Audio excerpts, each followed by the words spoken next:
So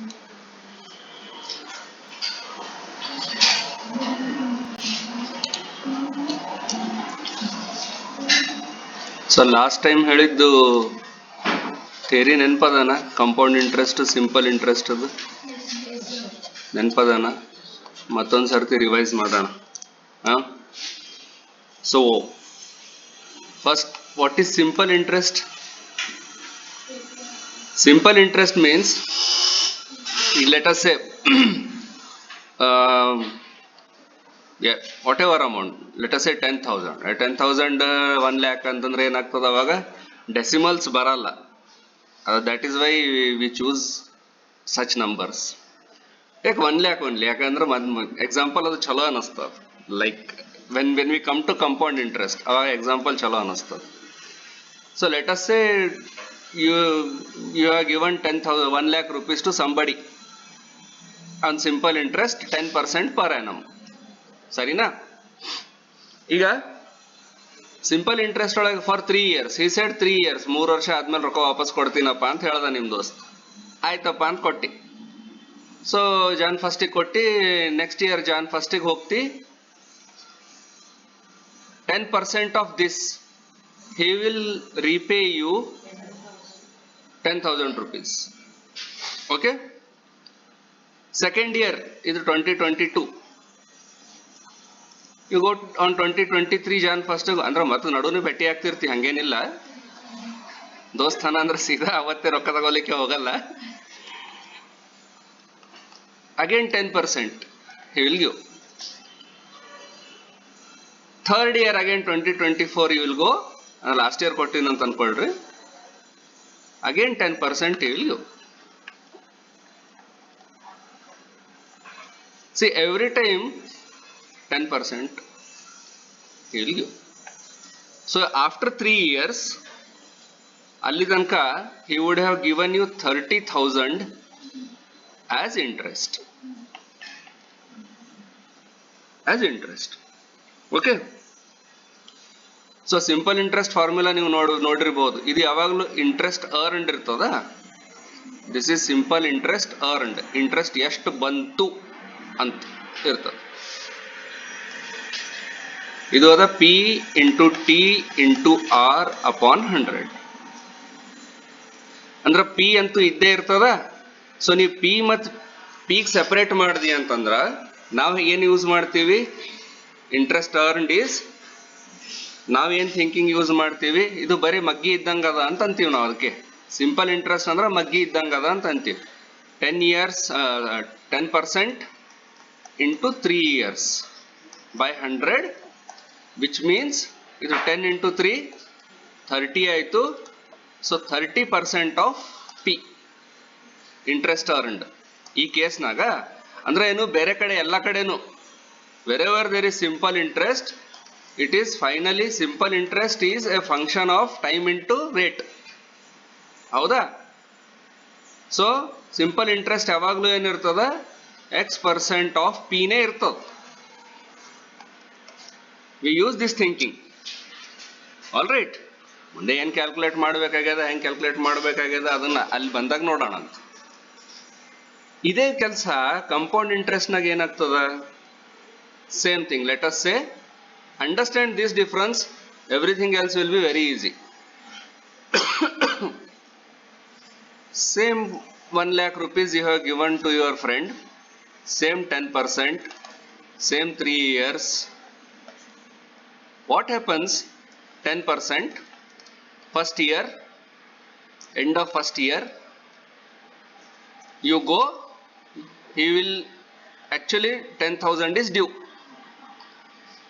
but ಅವನ ಕಡೆ ರೊಕ್ಕ ಇಲ್ಲ. ಸೊ ಅವ ಏನಂದ, ದೋಸ್ತ ಆಗಲ್ಲ, ನೆಕ್ಸ್ಟ್ ಇಯರ್ ಕೊಡ್ತೀನಿ ಅಂತಂದ. So what you did? ಆಯ್ತು, he is using this amount now. ಇಲ್ಲಿ ಹಂಗಾಗಿಲ್ಲ. He has paid then and there. ಇಲ್ಲ ಅವ ಅದು ಯೂಸ್ ಮಾಡ್ಲಿಕ್ಕತ್ತಾನ. ಕಾಮನ್ ಸೆನ್ಸ್ ವಿಷಯ ಅದ. 10,000 ಮೇಲೂ ಬಡ್ಡಿ ಕೇಳೋರೇ ನೀವು. It's simple common sense. Compound interest is common sense. Simple interest is more common sense ಅಷ್ಟೇ. ಸೊ ಈಗ ಅವನ ಕಡೆ ಅದ 1,10,000. ಸೆಕೆಂಡ್ ಇಯರ್ ಹೋಗ್ತೀರಿ, ಅವ ಅಂದ ಇಲ್ಲ ದೋಸ್ತ ಈ ವರ್ಷನೂ ಇಲ್ಲ ನನ್ನ ಕಡೆ ರೊಕ್ಕ ಅಂತ. ಅಂದ್ರೆ ಇದ್ರದ್ದು 10%, ಇದ್ರದ್ದು 10%, ಹೌದಿಲ್ಲ? ಸೊ ಇಲ್ಲಿ 11 ಆಲ್ರೆಡಿ ಆ್ಯಡ್ ಆಗ್ಯದ ಈಗ ಅಲ್ಲಿ. ಸೊ ಇದ್ರದ್ದು 10% ತಗೊಳ್ತೀರ ಅವಾಗ. ಸೊ 10% ಅಂದ್ರೆ ಏನಿರ್ತದ, 10 ತೆಗೆದಿರ್ತದ ಅಷ್ಟೇ. ಇದ್ರದ್ದು ಒಂದು ಬರ್ಬೇಕಲ್ಲ, ಅದಕ್ಕೆ ಸೆಪರೇಟ್ ಬರೋದು ತೋರಿಸ್ಲಿಕ್ಕತ್ತೀನಿ ಅಷ್ಟೇ. ಇದ್ರದ್ದೊಂದು 10% ಸೆಪರೇಟ್ ಅಂತ ಸೆಪರೇಟ್ ಬರೋದು ತೋರಿಸ್ಲಿಕ್ಕತ್ತೀನಿ ಅಷ್ಟೇ.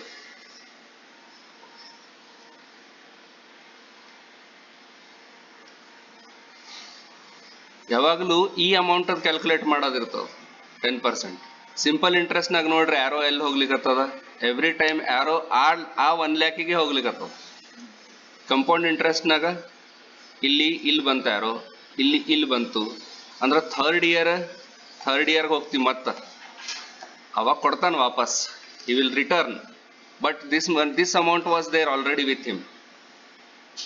ಅವನ ಕಡೆ ಇದ್ದಿದ್ದ ಅಮೌಂಟ್ ಎಷ್ಟಿತ್ತು, ಇಷ್ಟಿತ್ತು. ಸೊ ಅದ್ರ ಮೇಲೆ ಮತ್ತೆ 12100. now he will return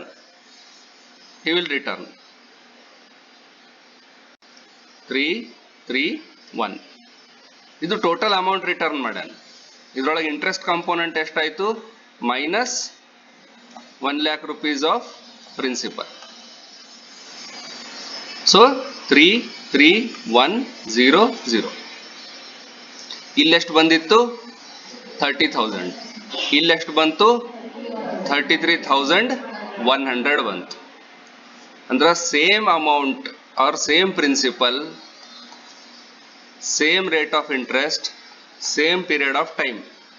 compound interest is greater than simple interest. ಇದು ಒಂದು ಲಾಜಿಕ್ ತಿಳ್ಕೊಳ್ರಿ. ಬಹಳ ಕಡೆ ಕಂಪೌಂಡ್ ಇಂಟ್ರೆಸ್ಟ್ನಾಗ ಫಾರ್ಮುಲಾ ಬೇಕಾಗಲ್ಲ, ಈ ಲಾಜಿಕ್ ತಿಳ್ಕೊಂಡ್ರಂತಂದ್ರೆ. ಅಂದ್ರೆ ಇದ್ರದ್ದು ಅರ್ಥ ಏನಿರ್ತದ, ಇದಿಷ್ಟು ತಿಳಿತಾ, same rate of interest, same principal, same time ಇದ್ದಾಗ compound interest earned is greater than simple interest earned. ಸರಿನಾ? ಇದ್ರದ್ದು ಕೆಲವೊಂದು ಥಿಂಕಿಂಗ್ಸ್ ಅಂಡರ್ಸ್ಟ್ಯಾಂಡ್ ಮಾಡ್ಕೊಳ್ರಿ. So same when everything else is the same, P is same, R is same, T is same.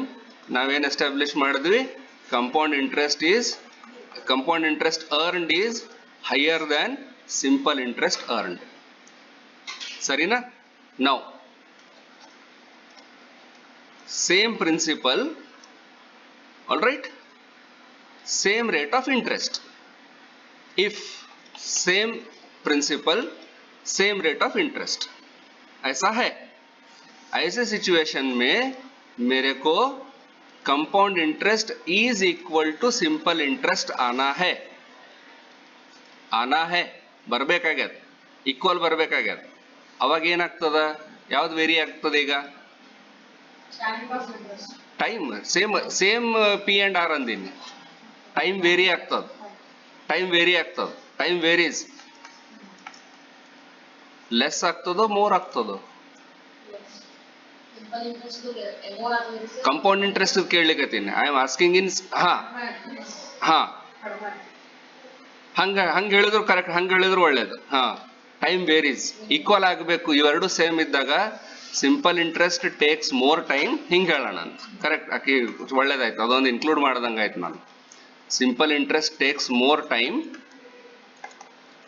Compound interest takes less time. ಇದು ಯಾಕೆ ಹೇಳಲಿಕ್ಕತ್ತೀನಿ ಅಂತಂದ್ರ, ಕೆಲವೊಂದ್ ಕಡೆ ಕಂಪೌಂಡ್ ಇಂಟ್ರೆಸ್ಟ್ ಕ್ವಶನ್ಸ್ ಒಳಗ ರೇಟ್ ಆಫ್ ಇಂಟ್ರೆಸ್ಟ್ ಕ್ಯಾಲ್ಕುಲೇಟ್ ಮಾಡೋದಿರ್ತದ, ಇಲ್ಲ ಟೈಮ್ ಕ್ಯಾಲ್ಕುಲೇಟ್ ಮಾಡೋದಿರ್ತದ. Time rate of interest calculate ಮಾಡೋದು ಪ್ರೊಸೀಜರ್ ಸಿಂಪಲ್ ಅದ. ರೇಟ್ ಆಫ್ ಇಂಟ್ರೆಸ್ಟ್ ಕ್ಯಾಲ್ಕುಲೇಟ್ ಮಾಡೋದು ಪ್ರೊಸೀಜರ್ ಸಿಂಪಲ್ ಅದ. ಟೈಮ್ ಕ್ಯಾಲ್ಕುಲೇಟ್ ಮಾಡೋದು ಪ್ರೊಸೀಜರ್ ಸ್ವಲ್ಪ ಕಾಂಪ್ಲಿಕೇಟೆಡ್ ಅದ. ಯಾಕಂದ್ರೆ ಟೈಮ್ ಪವರ್ನಾಗ ಇರ್ತದ.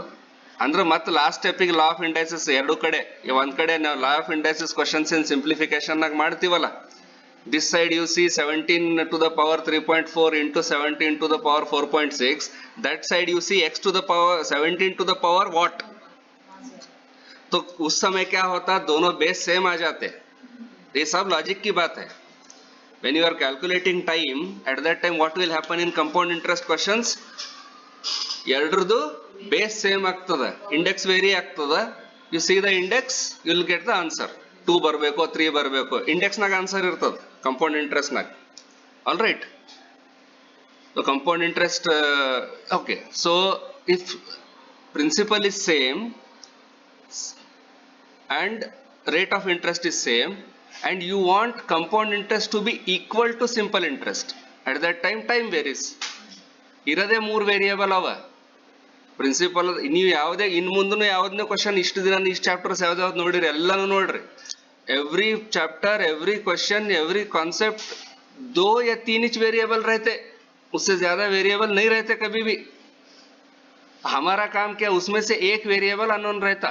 हमारा काम कभी भी क्या रहता, बाकी के 2 वेरिएबल है क्या नहीं ढूंढने का रहता. इतना ही. कैसे दिया, डायरेक्ट, वह डायरेक्टली नहीं देता. 7वीं क्लास का एग्जाम थोड़ी है. वो 2 वेरिएबल्स में से एक वेरिएबल डायरेक्टली देता. एक वेरिएबल कहा तो दूसरी जगह रखे सो रहता, एवरेज में, रेशो में, दूसरा कुछ तो रखे सो रहता, तो वहां से खींच के दूसरे वेरिएबल को लाना रहता. इतना ही है प्रॉब्लम सॉल्व करने का प्रोसीजर. तो हर चैप्टर में कितने वेरिएबल्स आते हैं वो एक ध्यान रखो. दूसरी बात ये ध्यान रखो, डायरेक्टली देता एक वेरिएबल, बाकी का एक वेरिएबल कहा तो दूसरी टाइप से कैलकुलेट करके लाने का रहता उसको. इष्टे. Okay.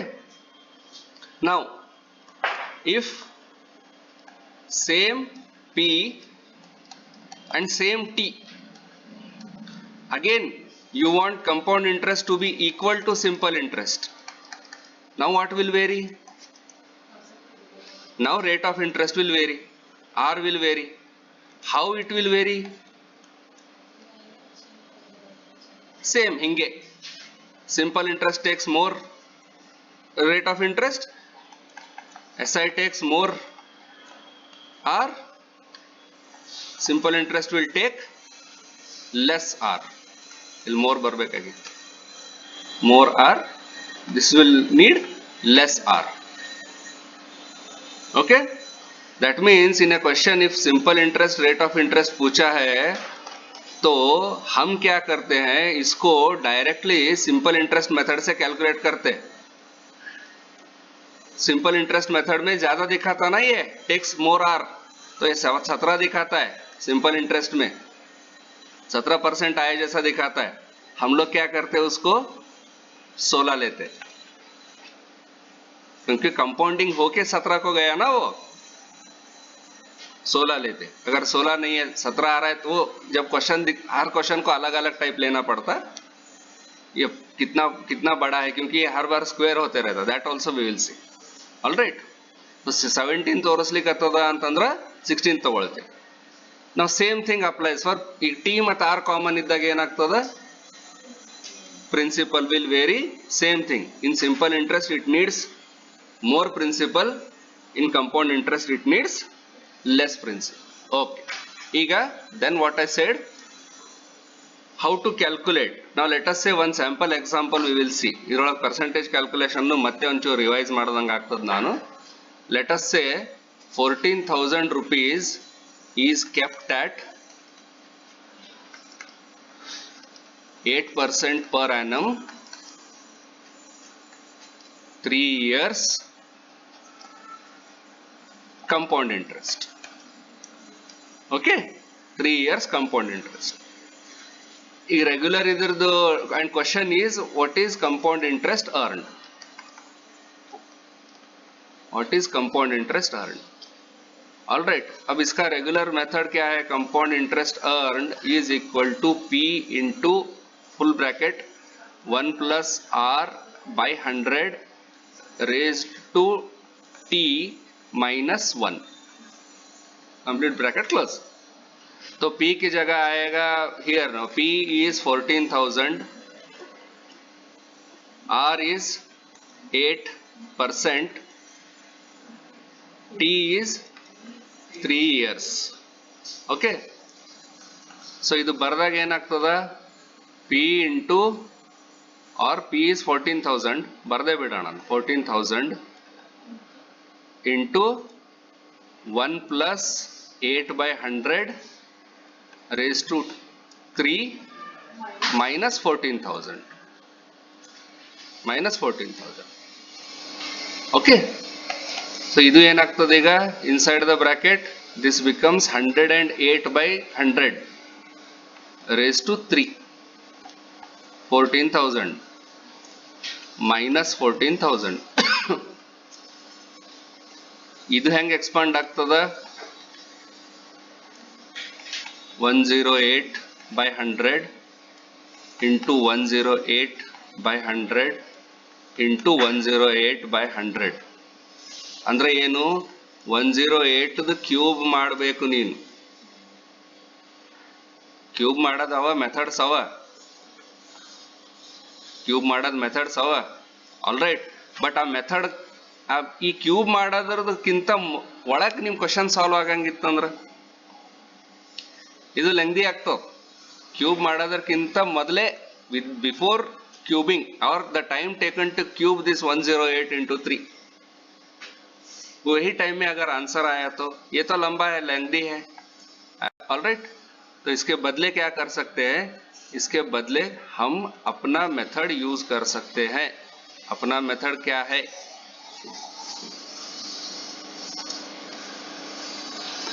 Now remember that 1 lakh का जो एग्जांपल दिया था उसको याद करो हाँ तो इधर पहले क्या हो रहा है 8% फर्स्ट ईयर के सिंपल इंटरेस्ट के कंपाउंड इंटरेस्ट की ಏನು डिफरेंस इरಲ್ಲ फर्स्ट ईयर के लिए सिंपल इंटरेस्ट को और कंपाउंड इंटरेस्ट को कोई भी डिफरेंस नहीं रहता फर्स्ट ईयर को राइट एक ही क्योंकि कंपाउंडिंग होने के लिए प्रिंसिपल में ऐड होना पड़ता तो फर्स्ट ईयर तो अभी ऐड नहीं होता वो फर्स्ट ईयर के बाद से ऐड होता आफ्टर 1 ईयर इज कंप्लीटेड ठीक है 8%. Now how we calculate percentages ಅದು ರಿವೈಸ್ ಮಾಡಿಬಿಡೋಣ ಒಂದ್ಸರ್ತಿ ಹಿಂದೆ ಎಲ್ಲೂ ಮಾಡಿಲ್ಲ ಅದು so we will do this so any number how to calculate if you know how to calculate 1% 2% 5% and 10% of any number you can calculate any percent within click of fingers ಹೌದಾ so what is 10% and every number is 100% of itself ये भी पहले भी बोला था वो अभी भी फिर से रिपीट कर रहा हूँ तो ये this concept is useful in all the questions percentage इरलाक प्रॉफिट लॉस इरलाक सिंपल इंटरेस्ट कंपाउंड इंटरेस्ट इरलाक और number of students in a school number of employees in an organisation बोला 2560 employees are working in company A that means 100% employees of that company is equal to 2560 so each number is 100% of itself all right so 14,000 100% of itself so I was taking 1400 as example so 1400 decimal barli antada astina ye ichha nanage okay so 100% इधर देखो 2 zeros है इधर भी 2 zeros है तो अगर 10% में कर रहा हूं तो इसका क्या होगा इधर से एक जीरो गया तो एक जीरो जाना चाहिए एक जीरो जाना चाहिए और 5% क्या रहता 10/2 half of 10% is 5% ಹೌದಾ 70 ಅಂದ್ರೆ ಇದನ್ನು half 140/2 ठीक है तो 1% क्या रहता 10% 1 0 होइतु ಅಂದ್ರೆ ಇಲ್ಲಿಂದ 1 0 ಹೋಗಿತ್ತು so 1% का ये दोनों zeros गया है तो ये भी दोनों zeros जाएगा अगर सबसे इंपॉर्टेंट कोई नंबर है तो ये है 1% किसी भी नंबर का ओके मतलब हमारे कैलकुलेशन को यूज होने के लिए और 2% क्या रहता डबल ऑफ 1% तो ये इधर इसका डबल 28 राइट अच्छा तो हियर आई एम कैलकुलेटिंग 8% तो 8% कैसे कैलकुलेट करूंगा 10% -2%। तो ये 14,000 का 10% क्या है? 1400। 14,000 का 1% क्या है? 140। दो जीरोस गया, तो 2% क्या रहता? 280। 400 माइनस 280, 120। 120, तो 1120। ये ऐड हो रहा 0 2 1 5 1। सिंपल इंटरेस्ट में क्या होता था? खाली ये 1120 ये साल लेके जाता था उन्हें, अगले साल फिर आता था। अब नेक्स्ट ईयर क्या होता है? ये सबसे जरूरी चीज है, 8%। अब 1120 ऐड नहीं होता, ये ऐड नहीं होता अभी, नो नॉट दिस। अब होता 8% ऑफ दिस। तो 8% ऑफ दिस कैसा कैलकुलेट करेंगे? सेम ಮೆಂಟಲಿ ये ಮೆಂಟಲಿ हो रहा काम। ಮೆಂಟಲಿ ಏನಾಗಬೇಕು ಅಂತ ಬರೋ ತೋರಿಸ್ಲಿಕತ್ತೀನಿ ನಾನು ಅಷ್ಟೇ। ಬಹಳ ಮಂದಿ ಅಂತಾರ, ಸರ್ ಮತ್ತೆ ಇಷ್ಟು ಡೀಟೇಲ್ ಒಳಗೆ ಬರೀತಿರಲ್ರಿ ಮೆಂಟಲಿ ಹೆಂಗ್ ಆಗ್ತದ? ವಿಚಾರ ಏನ್ ಮಾಡ್ಬೇಕಂತ ಬರೀಲಿಕತ್ತೀನಿ ನಾನು। ನೀ ಹಿಂಗ್ ಬರಿ ಅಂತ ಅನ್ಲಿಕತ್ತಿಲ್ಲ, ಇಷ್ಟು ವಿಚಾರ ಮಾಡಿ ನೀ ಇದೇ ನಂಬರ್ ಬರಿಬೇಕು ಡೈರೆಕ್ಟ್ಲಿ। ಈಗ ಇಲ್ಲಿ ನೋಡೋಣ, ಬೇಕಾದ್ರೆ ಮಾಡೋಣ ಡೈರೆಕ್ಟ್ಲಿ ವಿದೌಟ್ ರೈಟಿಂಗ್। 1512 is 10%। हाँ, यू राइट दिस, ये चलेगा। यहाँ के लिए ठीक है, नहीं लिखा तो भी चलता था, यहाँ के लिए ठीक है, लिखो, नो प्रॉब्लम। तो 15120 का 10% होता, 1% होता 151.2। 151 का डबल 302, 20 पैसा का डबल 40 पैसा। 302 माइनस 4 और 0.4 पॉइंट ಯಾವುದು?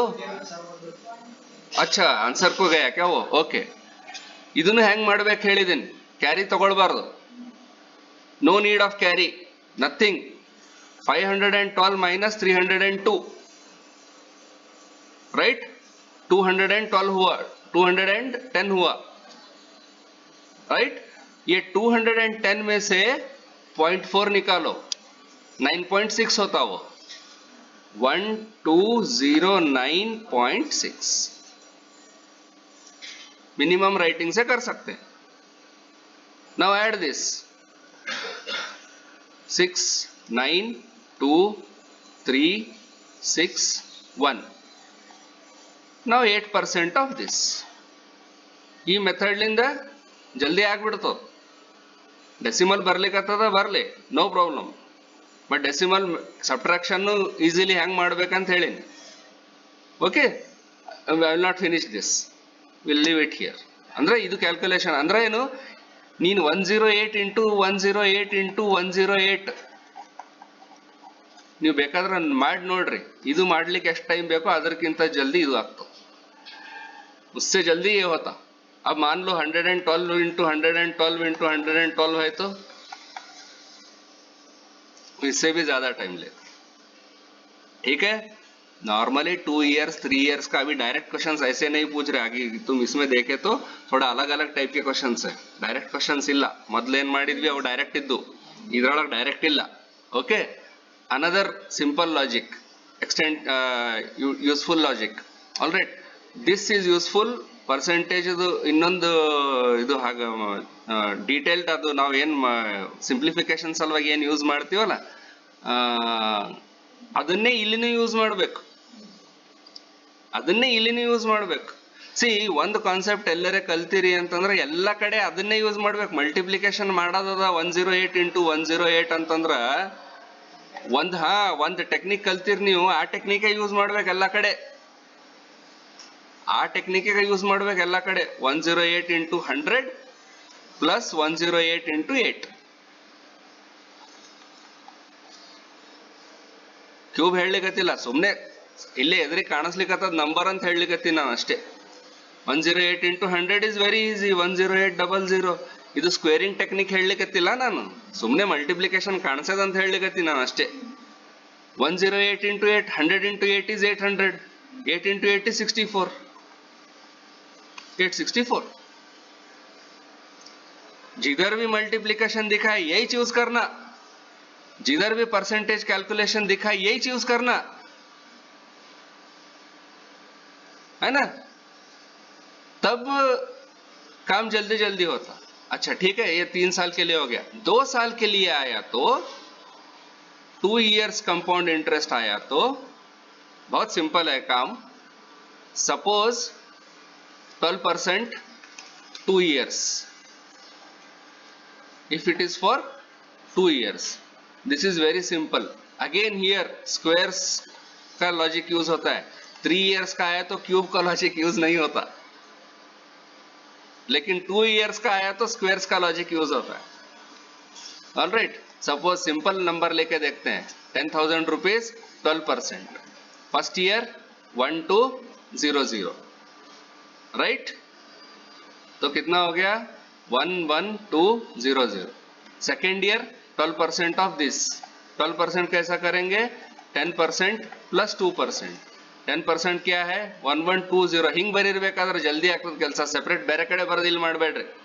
एडिशन सब्ट्रैक्शन जो भी है डायरेक्टली इधर कर डालो। तो ये पहले 10% ऐड किया हुआ, पहले 10%, 10 प्लस प्लस है ना इधर, 10 प्लस 2 करना है।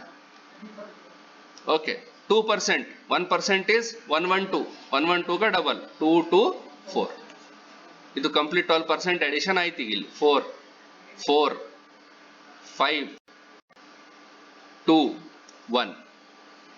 ऑलराइट, तो इसमें से 10,000 माइनस हो रहा, कितना आया 2544, 2544। अच्छा अब देखो अंदर ಫಾರ್ಮುಲಾ ಹೆಂಗ್ ಎಕಡಿಂದ ಬರ್ತಾ ಅಂತ ತೋರಿಸ್ಲಿಕತ್ತೀನಿ। 2544 divided by 10,000 into 100, so 2 zeros ಹೋಯ್ತು, 2 zeros ಹೋಯ್ತು। ನಾ ಏನ್ ಅನ್ಲಿಕತ್ತೀನಿ, what I am trying to calculate compound interest earned is how much percent of principal ಅಂತ फाइंड आउट ಮಾಡ್ಲಿಕತ್ತೀನಿ। सिंपल इंटरेस्ट में इजी रहता काम, is how much, simple interest में simple interest earned is x% of t into r% of p। Simple interest नाಗ simple interest earned is t into r% of p, direct ಅದ ಅಲ್ಲಿ, ಇಲ್ಲಿನೂ direct ಅದ, but ಇಲ್ಲಿ r every time square ಆಗ್ಲಿಕ್ಕತ್ತದ ಇಲ್ಲ cube ಆಗ್ಲಿಕ್ಕತ್ತದ, ಟಿ ಅಂತೂ ಅಷ್ಟೇ ಇರ್ತದ, square of r into T or cube of r into T ಆಗ್ತದೆ ಇಲ್ಲ ಅಷ್ಟೇ, R power 4 of r into T ಆಗ್ತದೆ ಅಷ್ಟೇ। Is how much percent of principal ಅಂತ ನೋಡ್ಲಿಕತ್ತೀನಿ ಯಾಕೆ ನೋಡ್ಲಿಕತ್ತೀನಿ ನಿಮ್ಗೆ ಅರ್ಥ ಆಗ್ತದೆ। ಎಷ್ಟಾಯ್ತಪ್ಪ 25.44% ಅದ, ಹೌದಾ। 1 year 12 ಅಂದ್ರ 2 years 24 ಅಲ್ಲ, ಹಾ, ಸೊ -24 ಮಾಡ್ಲಿಕತ್ತೀನಿ, ಅಂದ್ರೆ ಎಕ್ಸ್ಟ್ರಾ ಎಷ್ಟು ಬಂದ ಅಂದ್ರ ಆ ಫಾರ್ಮುಲಾ ಎಲ್ಲಿಂದ ಬರ್ತಾ ಅಂತ ತೋರಿಸ್ಲಿಕತ್ತೀನಿ ಅಷ್ಟೇ। ಎಷ್ಟು ಬಂತು 1.44, ಇದು ಏನದ, ಇದು ಸ್ಕ್ವೇರ್ ಆಫ್ 12 ಅದ।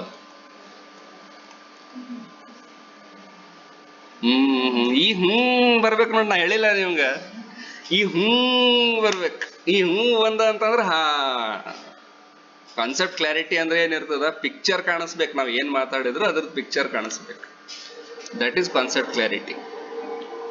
ಇದು ಅದು ಅಂದ್ರೆ ಅಂದ್ರೆ पिक्चर बंदद ಒಳಗ ಅಂತ ಅರ್ಥ ಅದು माइंड में। तो इसके लिए 2 इयर्स के लिए हम लोग क्या करते, x plus x into x by 100 करते, तो ये स्क्वायर यहां से आ रहा। तो ಈಗ ಏನಾಯ್ತು ಅಂದ್ರೆ 2 ಇಯರ್ಸ್ ಇದ್ದಾಗ ಏನ್ ಮಾಡ್ತೀವಿ 12 ಪ್ಲಸ್ 12 ಪ್ಲಸ್ ಇದು 144/100 ಮಾಡಿದೆ ಅಂದ್ರೆ 1.44 ಬಂದಿರ್ತದೆ, 1.44 ಬಂದಿತ್ತು। ಸೊ ಕಂಪೌಂಡ್ ಇಂಟ್ರೆಸ್ಟ್ 2 ಇಯರ್ಸ್ ಕೊಟ್ರು ಅಂತಂದ್ರ ಆ ಸೇಮ್ ಲಾಜಿಕ್ ಯೂಸ್ ಮಾಡಬಹುದು। ಸಿಂಪಲ್ ಇಂಟ್ರೆಸ್ಟ್ ನಾಗಿಂದ ಏನ್ ಲಾಜಿಕ್ ಅದ, ಸಿಂಪಲ್ ಇಂಟ್ರೆಸ್ಟ್ ನಾಗಿಂದ ಏನದ, simple interest earned simple interest is always equal to T into r% of P, ಹೌದಾ। ಕಂಪೌಂಡ್ ಇಂಟ್ರೆಸ್ಟ್ ನಾಗ ಏನದ 2 ಇಯರ್ಸ್, ಇದು this is always true, how many years ಎಷ್ಟು ಬೇಕಾದಷ್ಟು ವರ್ಷ ಇರಲಿ ಆಲ್ವೇಸ್।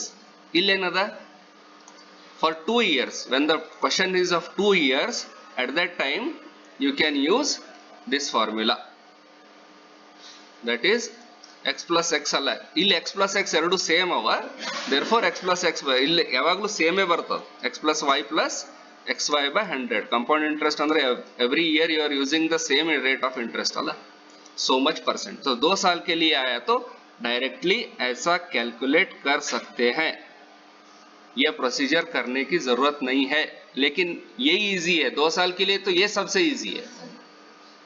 ये जब 3 साल के लिए ही चीजी है तो 2 साल, फर्स्ट ईयर का तो कुछ कैलकुलेट ही करने का नहीं रहता, खट अंत बरेदिರ್ತದೆ ಅಷ್ಟೇ ಫಸ್ಟ್ ಇಯರ್. ಸೆಕೆಂಡ್ ಇಯರ್ ದಾಗ ಚೂರ್ ಕ್ಯಾಲ್ಕುಲೇಟ್ ಮಾಡೋದಿರ್ತದೆ ಅಷ್ಟೇ. Okay, so this is the whole idea, right? Now based on that we will see first question ನೋಡೋಣ ಅಂತ.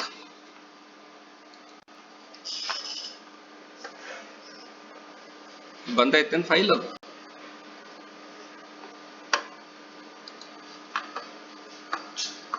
ಏನದ ಫಸ್ಟ್ ಕ್ವಶನ್?